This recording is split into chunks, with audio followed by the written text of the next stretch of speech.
The rule of law in Turkey is moving in the wrong direction, Merkel said as she arrived for the EU summit, in a reference to the large-scale purge that President Tayyip Erdogan has carried out following a failed coup attempt in July 2016. "We are very concerned about this. I will push for the pre-accession funds to be reduced," said Merkel, who asked for Turkey to be put on the summit agenda, with Germany bearing the brunt of Erdogan's criticism of NATO allies. Launched in 2005 after decades of seeking the formal start of an EU membership bid, Ankara's membership negotiations were always sensitive for France and Germany because of Turkey's status as a large, mainly Muslim country. But the scope of Erdogan's response to last year's coup attempt, his detention of US and European citizens including dual nationals, and his jibes at Germany and the Netherlands for what he has called Nazi-like behavior. Aside from money that the EU gives Turkey as part of its 2016 migration deal, Ankara is set to receive €4.4 billion from the EU between 2014 and 2020. Only a small part of that has been committed for projects such as infrastructure.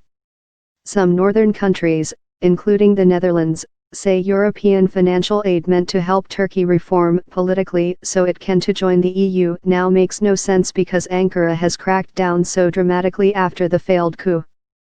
With 50,000 people jailed pending trial, including German Turkish nationals, EU membership also looks more distant than ever, EU officials say, citing Erdogan's referendum earlier this year giving him sweeping new powers that rights groups say lack checks and balances. Why are we funding political reform when the country is moving away from democracy in such a dramatic fashion, said a senior EU official involved in Turkey policy. Turkey is set to receive almost €500 million next year for the EU's common budget and European governments are discussing how much to limit that while not hitting projects such as infrastructure and agriculture.